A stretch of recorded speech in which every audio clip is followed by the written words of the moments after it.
नमस्कार अमित शाह जी, हम दरभंगा में हैं और पूरा इस वक्त कैंपेन जो है वो चरम सीमा में है बिहार के चुनाव के लिए। 20 साल की एंटी इनकम्बेंसी की जरा भी चिंता है आपको? जी नहीं। एंटी इनकम्बेंसी एक फिनोमिनन है जो हर नेता, हर सरकार ने देखी है, झेली है। देखिए, हम गुजरात में भी 90 से लगातार जीत रहे हैं। राजस्थान, मध्य प्रदेश, छत्तीसगढ़ में भी हमने कई बार सरकार बनाई। मुंबई में भी, महाराष्ट्र में भी 3 बार लगातार जीते। उत्तर प्रदेश में भी 2 बार जीते हैं। आसाम, त्रिपुरा और मणिपुर, जो हमें परंपरागत राज्य नहीं थे, वहां पर भी 2-2 बार हम जीत कर आए हैं।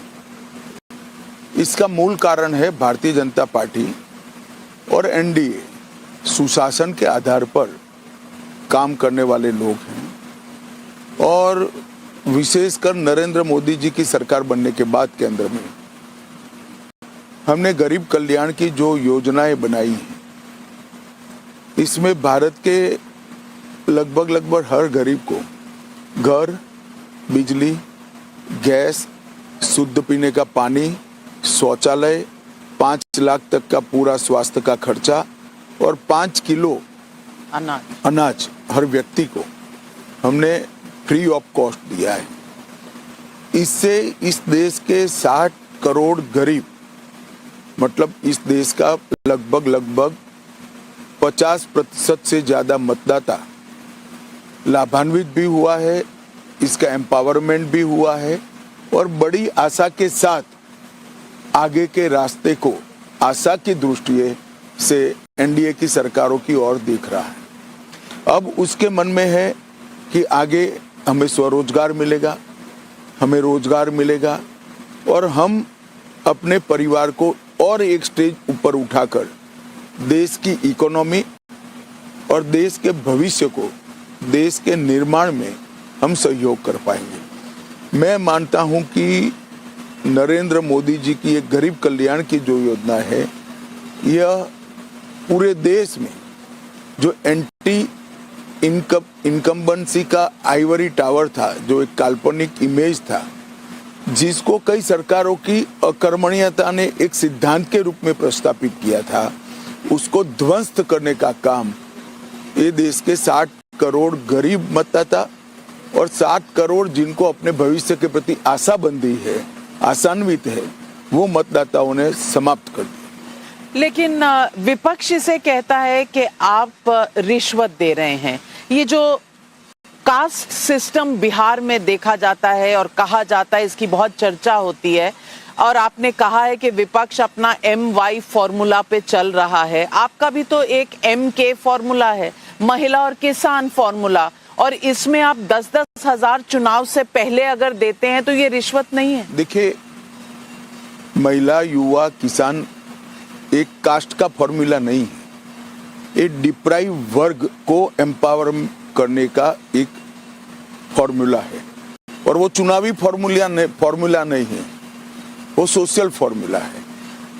इस देश में दलित, महिला, पिछड़ा वर्ग, युवा, किसान अगर ये पीछे रह गए हैं तो इनको एम्पावरमेंट कर उनको अच्छी स्थिति में लाना हर सरकार का संवैधानिक दायित्व है, जिसका हम निर्वहन कर रहे हैं। इसमें कहीं पर जात का कोई विचार ही नहीं है। MY के भी अगर गरीब है तो उनको ये सारी सुविधाएं मिलती हैं। गरीब यादव को भी गैस का सिलेंडर मिला है, गरीब मुसलमान को भी मिला है और गरीब पिछड़े को भी मिला है, सवर्ण गरीब को भी मिला है, सभी गरीबों को मिला है। तो यहाँ क्राइटेरिया कास्ट नहीं है, यहाँ क्राइटेरिया, यहाँ सिद्धांत है कि देश का सम विकास होना चाहिए, देश का विकास सर्वस्पर्शीय होना चाहिए, सर्वसमावेशक होना चाहिए, हर व्यक्ति का विकास के मॉडल में समावेश होना चाहिए और हर क्षेत्र को स्पर्श करने वाला विकास होना चाहिए। लेकिन आपका कहना है कि 60 करोड़ फिर गरीब हैं क्या इस देश में? देखिए, गरीब की किताबी व्याख्या पर आप मत जाइए।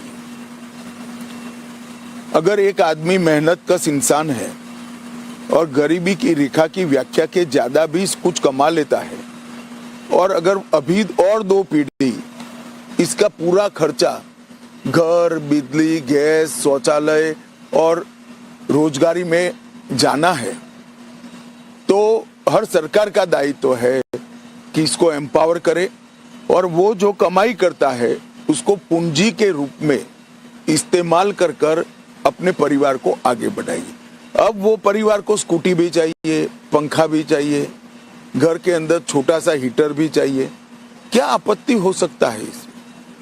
अब वो लोग अपनी कमाई अपने जीवन को और बेहतर बनाने में इन्वेस्ट करेंगे, अपनी अगली पीढ़ी को पढ़ाने में करेंगे, अगली पीढ़ी के स्किल डेवलपमेंट में करेंगे।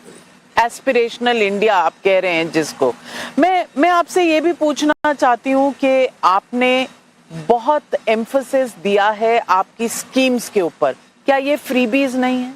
ना जी, जरा भी नहीं। क्यों? इसलिए नहीं है, जैसे आपने कहा कि आपने 10,000 रुपया जीविका दीदी को दिया, ये 10,000 रुपया फ्रीबीज नहीं है, ये सीड मनी है, पूंजी है। अब इसमें से महिलाओं के समूह बनेंगे और अलग छोटे छोटे अपने उपक्रम शुरू करेंगे, जो कुटीर उद्योग होंगे, गृह उद्योग होंगे। इसके मार्केटिंग के लिए एक तहसील लेवल पर एक कोऑपरेटिव बनेगी, जिला लेवल पर बनेगी और स्टेट लेवल पर कोऑपरेटिव बनेगी। तो ये जो अभी 10,000 रुपया दिया है, वो सारी महिलाएं, 25 महिलाएं इकट्ठा कर कर इसको पूंजी के रूप में बैंक में डालकर इस पर लोन लेकर आने वाले दिनों में अपना गृह उद्योग, कुटीर उद्योग चालू करेगा। ये सीड मनी है, ये बात हमें समझना चाहिए। विपक्ष कहता है कि 10,000 रुपए से क्या होगा, कौन सा उद्योग शुरू हो सकता है 10,000 रुपए से? देखिए, विपक्ष तो ये भी कहता था कि आप बैंक अकाउंट खोलोगे, इसका उपयोग क्या है। आज हमें सबको मालूम है लाखों करोड़ रुपया वो बैंक अकाउंट में डिपॉजिट पड़ा है। गरीब के घर को बचत करने की आदत पड़ी, अलमारी में जो पैसा सूद बगैर पड़ा रहता था वो आज बैंक में गया है, उसको कुछ तो सूद मिल रहा है।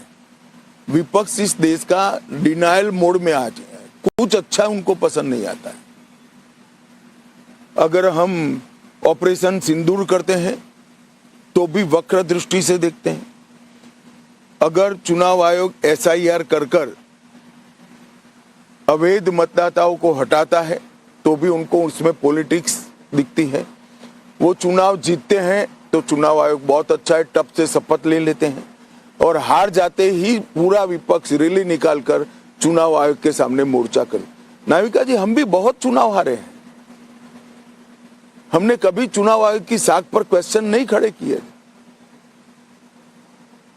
ज्यादा से ज्यादा एक तंज कसकर खत्म किया।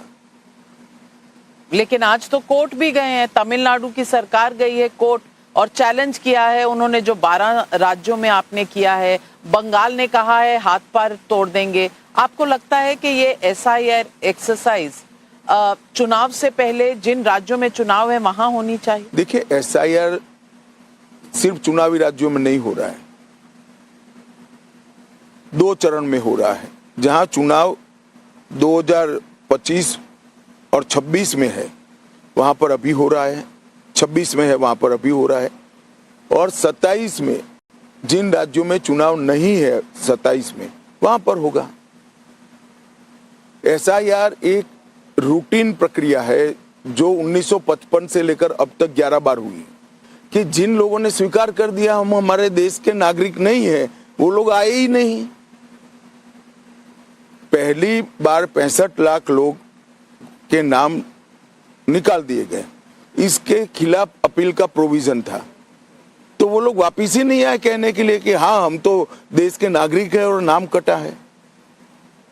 तो ये 65 लाख लोग एग्जिस्ट करते हैं, इनका सब आगे क्या होगा? कुछ लोग मृत्यु जिनका हुआ है वो भी कटे हैं, कुछ यहाँ से बाहर गए हैं उनका भी कटे हैं, कुछ एक ही मतदाता का देश में 2 जगह नाम थे वो भी कटे हैं, और कुछ विदेशी नागरिक थे जिन्होंने क्लेम छोड़ दिया।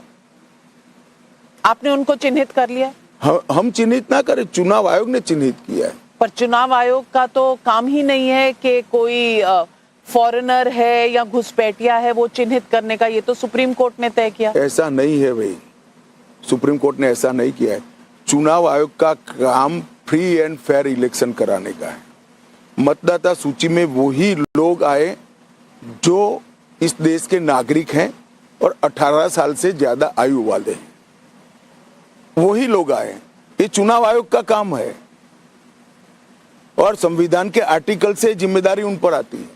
लेकिन जो भारत के नागरिक नहीं है, जो इस लिस्ट में है, उनका आगे क्या होगा ये तो गृह मंत्रालय बताएगा। नहीं, गृह मंत्रालय करेगा तब आपको बताएगा भी।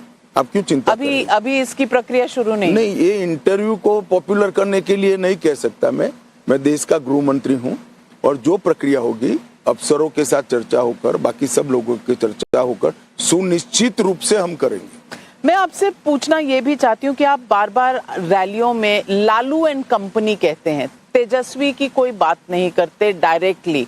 कोई खास फॉर्मूला है इस बात का? नहीं, कोई फॉर्मूला नहीं है। देखिए, लालू जी बिहार में एक विशिष्ट प्रकार की पॉलिटिक्स को विचारधारा के रूप में एस्टैब्लिश किए और तेजस्वी जी इसी के संवाहक है।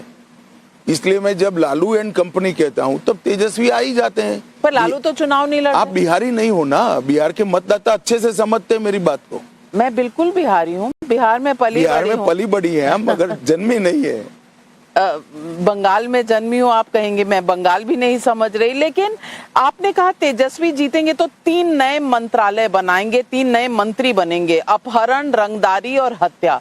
लेकिन अगर लॉ एंड ऑर्डर की बात करूं तो हाल ही में कुछ ऐसे इंसिडेंट्स हुए हैं बिहार में जहां ये सवाल आपकी एनडीए सरकार से भी पूछा जा सकता है। देखिए, अभी जो इंसिडेंट हुए हैं उस पर ये सवाल एनडीए सरकार को जरूर पूछना चाहिए कि जिन लोगों पर इंसिडेंट के आरोप हैं वो अगर मुख्यमंत्री के साले हो तो, या मुख्यमंत्री के घर पर आश्रय ले ले, प्रश्रय ले ले और पूरी कानूनी प्रक्रिया आंख मूंद कर बैठ जाए। यहाँ अरेस्ट भी हुई है, अरेस्ट कर जेल में डाल दिए गए हैं। घटनाएं तो पूरे देश में होती है, मगर शासन का काम है कि घटना में जो आरोपी है उसको आश्रय नहीं देना, इसको छिपाना नहीं, कठोरता के साथ कदम उठाना, जो एनडीए सरकार कर रही है।